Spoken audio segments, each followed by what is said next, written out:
datang di video pembelajaran kelompok kami, yaitu kelompok 7. Kali ini kita akan membahas materi yang sangat menarik, yaitu pasar monopoli. Yuk simak sampai akhir, tapi sebelum ke materi, perkenalan anggota kelompok kami terlebih dahulu. 지가방하는 굳은 다짐이 the backpacker 우리는 backpackers yeah we the backpacker 내가 묻은 신발이 바래져도 backpacker 우리는 backpackers 출발은 언제나 겁없이 시작부터 맨발 내 눈에 싹 다 basic 보다와의 step pipe 뚫어진 내 black tie 프로젝트만 necktie 기본이 안 돼 있는 stupid I'm ready to fire right ambition is Pasar monopoli adalah pasar yang dimana hanya terdapat satu penjual atau produsen yang menawarkan suatu produk atau jasa. Dalam hal ini, tidak ada pihak lain yang dapat menjadi pesaing langsung, yang mana ini akan mengakibatkan produsen atau penjual tersebut bisa menguasai pasar dan menentukan harga dan juga menentukan penawaran akan suatu produk, jumlah penawaran akan suatu produk. Adapun ciri-ciri dari pasar monopoli ialah yang pertama yakni satu penjual banyak pembeli. Di pasar monopoli hanya terdapat satu penjual atau produsen, sedangkan jumlah pembeli itu atau konsumen itu sangat banyak. Nah, yang kedua yakni tidak adanya barang substitusi terdekat. Maksudnya, tidak ada barang pengganti dari barang yang mereka jual atau barang yang ada di pasar monopoli tersebut, sehingga konsumen atau pembeli tidak memiliki pilihan lain selain membeli dari mereka. Yang ketiga adalah penentu harga atau price maker, yang dimana dalam pasar monopoli itu produsen atau penjual itu merekalah yang menentukan harga, yang mana ini dikarenakan tidak adanya pesaing sehingga mereka bebas untuk menentukan harga. Nah, yang keempat ada hambatan untuk masuk ke pasar itu sangat tinggi. Untuk perusahaan yang ingin masuk ke pasar tersebut, hambatannya itu sangat tinggi. Bisa ini disebabkan oleh seperti regulasi yang ketat, uang yang tidak cukup atau modal, dan teknologi yang kurang memadai. Yang kelima yakni ada kontrol penuh atas pasar, yang dimana perusahaan atau produsen memiliki kendali penuh atas pasar. Mereka bebas mengatur berapa produk yang akan mereka produksi, distribusi, cara mereka mendistribusikannya, dan strategi pemasaran mereka, yang mana hal-hal tersebut tidak dipengaruhi oleh pihak eksternal. Nah, sekarang kita masuk ke pembahasan penyebab. Apa sih yang menyebabkan pasar monopoli itu bisa terjadi? Nah, ada beberapa faktor yang menyebabkan pasar monopoli itu bisa terjadi. Yang pertama yakni kuasa penuh atas sumber daya tunggal. Maksudnya di sini produsen atau perusahaan itu hanya mereka yang memiliki akses ke sumber daya tersebut, sehingga mereka bisa menciptakan pasar monopoli.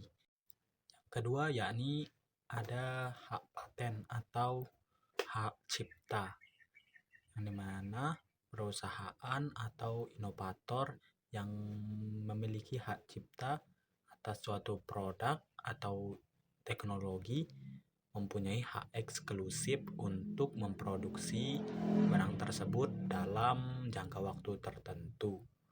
Nah, yang ketiga ada economy of scale atau skala ekonomi, yang dimana perusahaan atau ada beberapa industri yang dimana semakin banyak dia memproduksi suatu unit produk, maka harga atau biaya yang dikeluarkan untuk satu per produk itu lebih kecil. Jadi ini menguntungkan perusahaan-perusahaan besar yang memiliki modal besar, sehingga ini menyingkirkan pesaing-pesaing kecil karena tidak memiliki modal yang cukup untuk bersaing. Yang keempat yakni ada intervensi pemerintah, yang dimana pemerintah bisa memberikan hak monopoli terhadap suatu perusahaan. Ini bisa terjadi di beberapa faktor atau sektor strategis seperti listrik, air, ataupun transportasi umum. Contoh paling umumnya yakni ada PLN, PDAM, dan lain sebagainya. Dan yang kelima yakni ada hukum atau perizinan, yang dimana perizinan akan suatu izin usaha itu sulit atau rumit, sehingga membuat perusahaan baru yang ingin masuk ke pasar itu terkendala oleh hal tersebut. Nah, berikutnya ada kelebihan dan kekurangan. Yang pertama ada kelebihan, yakni kelebihan pertama dari pasar monopoli ialah produksi yang besar. Dikarenakan hanya ada satu perusahaan atau produsen di dalam pasar monopoli, ini menyebabkan mereka bisa membuat atau memproduksi produk dalam skala yang besar, sehingga menyebabkan biaya per unit dari produk tersebut menjadi lebih murah. Nah, yang kedua yakni ada kemampuan investasi dan inovasi. Maksudnya, dikarenakan hanya mereka sendiri yang ada di pasar tersebut, perusahaan atau produsen tersebut, mereka bisa memaksimalkan keuntungan, sehingga keuntungan tersebut bisa mereka investasikan ke dalam riset atau pengembangan produk tersebut, sehingga produk mereka menjadi lebih baik. Yang ketiga yakni ada stabilitas harga. Dikarenakan tidak adanya pesaing, otomatis perusahaan atau produsen tersebut bisa mengatur harga, yang mana mereka bisa konsisten harga barang tersebut dalam jangka pendek jika tidak ada faktor lain seperti kenaikan bahan baku or something. Dan juga yakni yang keempat ada kendali terhadap distribusi dan kualitas. Karena hanya ada satu perusahaan, mereka bisa mengatur distribusi terhadap produk tersebut, dan juga mereka bisa konsisten dalam menjaga kualitas karena hanya ada satu perusahaan, otomatis kualitas semua produknya itu sama. Adapun juga kekurangan dari pasar monopoli. Kekurangannya seperti harga yang cenderung tinggi. Dikarenakan tidak adanya pesaing, maka perusahaan di pasar monopoli atau produsennya bisa menetapkan harga yang tinggi terhadap produk mereka karena tidak adanya barang pengganti, sehingga konsumen tidak memiliki pilihan lain kecuali produk mereka. Nah, yang kedua yakni kualitas yang bisa menurun. Di pasar monopoli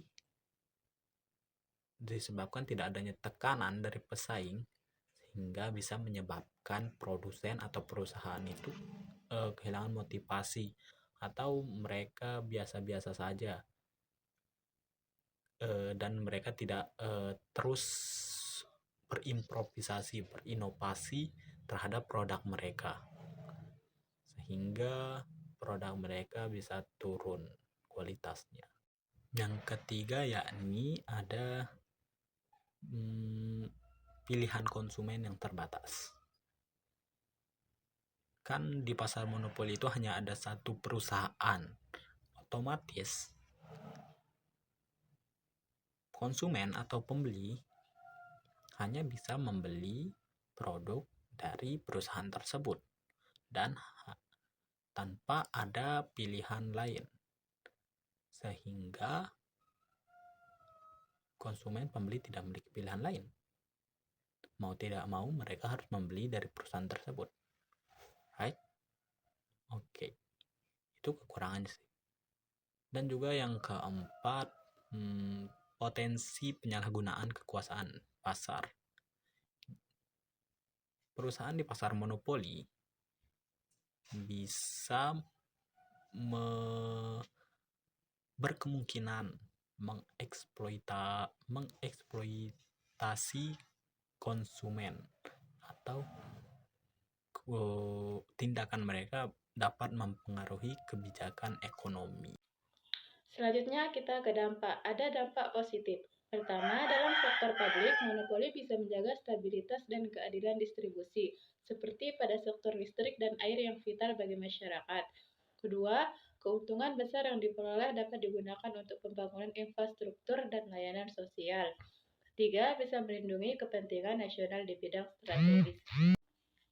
Dampak negatif. Pertama, distribusi harga positif. Harga tidak terbentuk secara alami melalui interaksi penawaran dan permintaan. 2. Distribusi pendapatan tidak merata. Keuntungan terkonsentrasi pada satu entitas penyebab kesenjangan ekonomi. 3. Kurangnya inovasi dalam jangka panjang. Kekurangan inovasi dalam jangka panjang tanpa tekanan kompetensi, perubahan bisa menjadi stagnan. Jenis-jenis pasar monopoli. Pertama, monopoli alamiah atau natural monopoly. Terjadi ketika satu perusahaan bisa memenuhi seluruh kebutuhan pasar dengan biaya lebih rendah daripada jika ada beberapa perusahaan. Contoh perusahaan penyedia air bersih atau listrik. 2. Monopoli hukum atau legal monopoly. Terjadi karena perlindungan hukum seperti hak paten, hak cipta, atau regulasi pemerintah. Contohnya adalah perusahaan farmasi yang memegang hak paten obat tertentu. 3. Monopoli negara. Pemerintah secara sengaja mengatur hanya satu institusi yang mengelola suatu sektor. Contoh PT PLN untuk kelistrikan, PT KAI untuk transportasi kereta api. 4. Monopoli sosial. Lembaga seperti rumah sakit, milik yayasan, atau lembaga pendidikan di daerah terpencil kadang menjadi satu-satunya penyedia layanan tertentu. Contoh nyata pasar monopoli di Indonesia. Pertama, PT PLN, satu-satunya penyedia layanan listrik skala nasional. Kedua, Perum Bulog mengelola cadangan pangan nasional. Ketiga, PT KAI menguasai seluruh jalur transportasi kereta api. Keempat, BPJS Kesehatan, lembaga asuransi kesehatan wajib dari pemerintah. Itu dia pembahasan kita kali ini. Semoga bermanfaat dan menambah wawasan teman-teman. Jika ada salah kata mohon dimaafkan, karena kesempurnaan itu hanya Allah yang miliki. Akhir kata, wassalamualaikum warahmatullahi wabarakatuh.